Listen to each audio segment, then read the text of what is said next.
السلام عليكم ورحمة الله وبركاته. صباح الخير، صباح الفل على أحلى وأجمل مشتركين ومشاهدين القناة. ويوم من أيام رمضان وفي سلكتنا المتواضعة ونصلي صيامنا. أحلى وقت بتقضيه مع الحمام، بتنسى الدنيا، تقعد ما تفكرش في حاجة تانية إلا الحمام. هنكمل سلسلة متابعتنا للسلاكة اليومية، والنهاردة هنكمل بقية السلاكة ونعدي على بقية البيبان ونشوف ورا كل باب فيه ايه. تعالوا معانا نشوف الباب ده ورا ايه.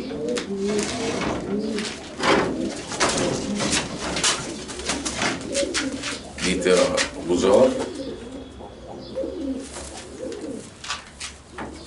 النهارده هنتكلم وفي الباب ده ورا الباب ده ازاي اقسم الموسم على نصين. في طواير بشتغل بيها اول الموسم، في طواير وبريحها واشتغل بالطواير التانية. ما بخليش الطيرة تشتغل معايا الموسم بحاجة. الطيرة بتحسي معايا حوالي من 5 عشوش ل6 عشوش، اقول لها شكرا كفايه كده، بريحها. ببدأ احطها في الباب واشيل الطاجن، بسيبها ما بلاقيهاش كده، بريح الطيرة عشان تشتغل معايا السنة الجاية. يبقى مش خلي الطيرة على طول مكنة حصى وبعد كده تقول لي الطيرة وقفت، الطيرة عيد. انت اللي ضعفت جهاز المناعة بكتر الحصى وبكتر الفرخ، انت هلكت الطيرة.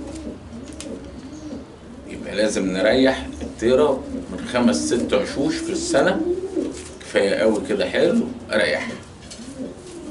عفرخ صيف شتاء طول السنة، الحمام هيجيله امراض، الحمام هيبقى ضعيف، الزغيل اللي هتطلع هتبقى ضعيفة.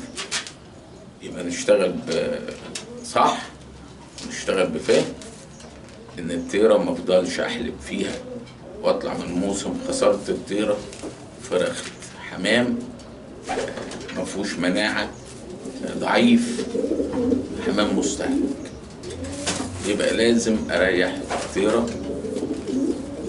بعد 6 وش، خلاص اريح. انا كويس قوي، انا ممكن اخد منها 8 عشوش و10 عشوش، بس كده انا بدمر الطيرة، مش هشتغل بيها تاني. واكتر المشاكل يقول لك خدت طيرة ما بتحسيش، بتحسي بيضة واحدة، بتحسي بيضة برشت. الكلام ده اللي احنا اللي بنعمله. تعمل خطة وتعمل استراتيجية لنفسك في الفرخ. انا هنبدأ الموسم بايه، هنفرخ كام طيرة. انا ما بكترش، 3 دكورة مع 6 طواير بشتغل بيهم. ممكن العدة اللي طالعة اشتغل واشيل من الكبير. مهم في الاخر ذكر عليه طيرتين بفرخه. طبعا الكلفة غالي، مش كتر الحمام، وده قلنا من الناحية الاقتصادية ان انا بفرخ الذكر على طيرتين، بوفر في الكلفة وبوفر في فلوس الحمام. بدل ما اعمل 4 حمامات، لا هنعمل 3 حمامات كأنهم 4 حمامات قصي، او ذكر على 3، يبقى انا اختصرت النص الحمام. بدل ما افرخ 6 حمامات 3 قصوص، لا افرخ ذكر على 3 طوال، يبقى انا وفرت في عدد الحمام كفلوس هندفعها، ووفرت في الكلفة اللي انا بصرفها. هناخد نفس الانتاج ده من الناحية الاقتصادية. شوفوا احنا بنتكلموا في كام حاجة في الفيديو ونفكر ازاي، وده جاء نتيجة حبنا للحمام والممارسة العملية مش بالكلام. شوفوا باب تاني، دول طواير الصوافة، طبعا فيهم طول، خرطت الجناحات عشان الحمامة ما تبقاش الجناحات بتاعتها متدلية، ودي بتتعب الحمامة وكتف الحمامة. فالحمامة اللي هي جناحاتها فيها تدلي او بتبقى ساقطة عن جسمها، باجي اقص كام ريشة بالمقص، مش بنسلهم، بقصهم. هتنسلهم لا، غلط.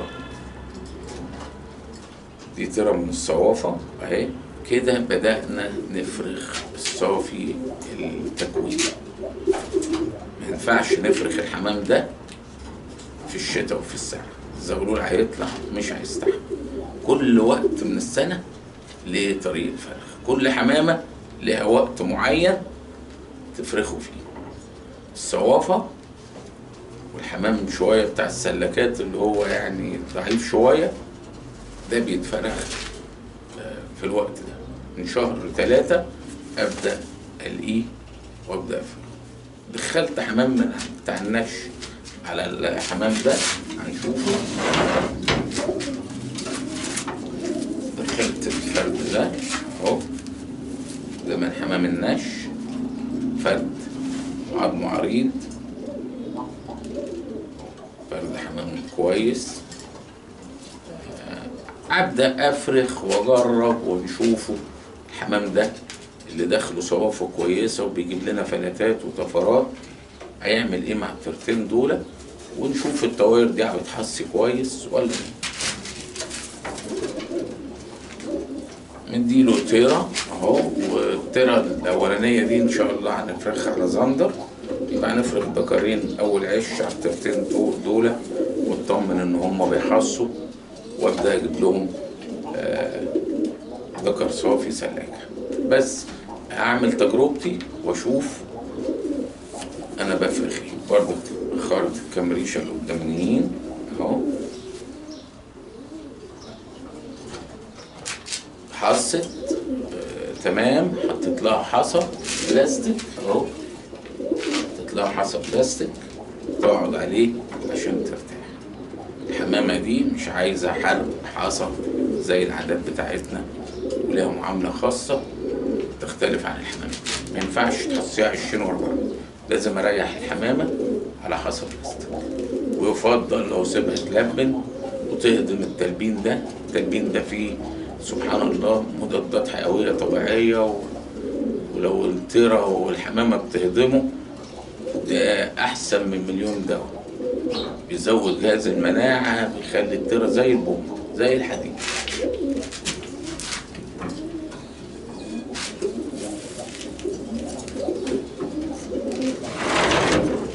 يبقى شوف عرفنا كم معلومة في الفيديو.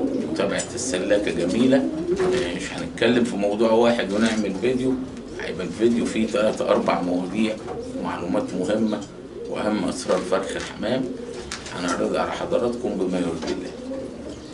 لعل يقعد لنا دعواتكم إن شاء الله. رمضان كريم على الجميع، ودي صدقة جارية وعلم ينتفع به. بقية الحمام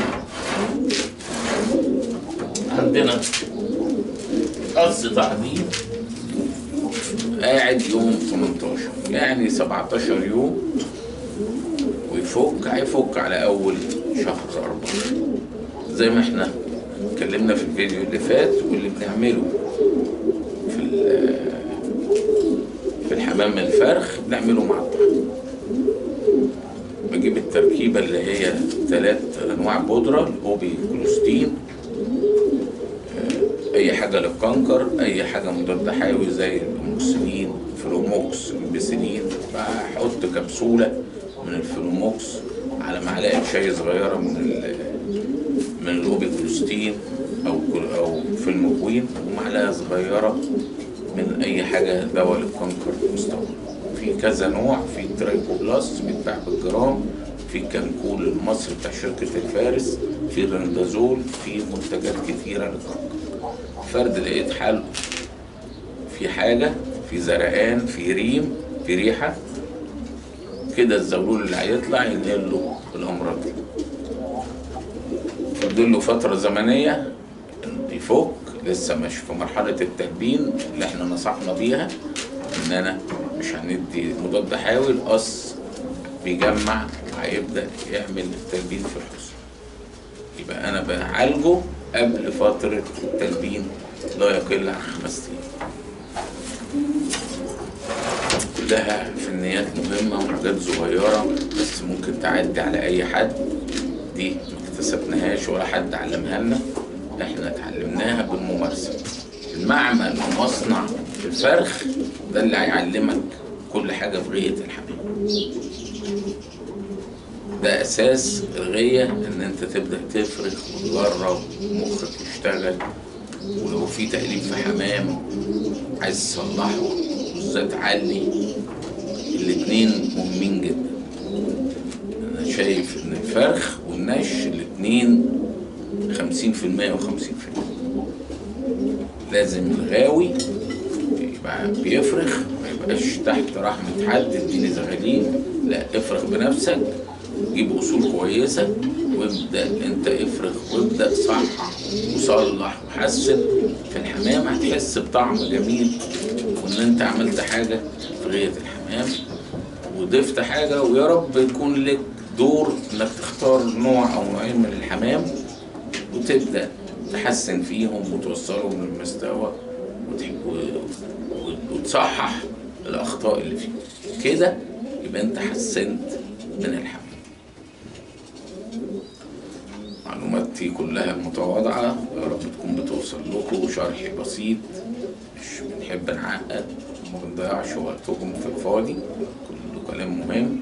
وأنا تحت أمركم في أي حاجة عايزينها تسألوا عليها نطلع نعمل بيها فيديو، أنا تحت أمرك. شكرا جمهوري العزيز، جمهوري العظيم، جمهور قناة أبطال حمام النش ياسر أدهم. بشكركم من كل قلبي وأرق التهاني بشهر رمضان المبارك. ربنا يعود عليكم باليمن والبركات، وإن شاء الله صوما مقبولا وافطارا شهيا، وربنا يتقبل منا ومنكم صالح الأعمال. سلامنا لجميع اخواتنا حبايبنا المغتربين في الخارج، دكتور رأفت حكيم حبيبي، دكتور ماهر الجراوس، استاذ ايمن الخطيب، عم مجدي منير الشقي اللي بيلعبني، اخ حوده السايح، حماده عطارين، استاذ محمود نصير خايف، حبايبنا استاذ ياسر حسن، استاذ حسام، استاذ هشام غريب، استاذ خالد الشهاوي، استاذ محمد محمود كفر الشيخ، كل المحافظات على راسنا، استاذ ابو ادهم القبطان. انا مش عايز انسى حد، كلكم حبايبي والله. حاج يحيى عطا، استاذ محمد عطا الازهر، كل الناس دي على راسي من فوق. شكرا ليكم وشكرا لحسن استماعكم. ان شاء الله انتظرونا في فيديو القادم ومعلومات مهمة وأهم فنيات فرخ الحمام والمتابعة السلاكة اليومية مع ياسر أدهم. والله ما هتخسر، تطلع تستفيد. لو ما اشتركتش في القناة اشترك وفعل الجرس ليصلك كل ما هو جديد، والدال على الخير كفاعله. شاركوا الفيديو وشاركوا المعلومة اللي تعجبك، وده يعني تبقى كتر خير. والسلام عليكم ورحمة الله وبركاته.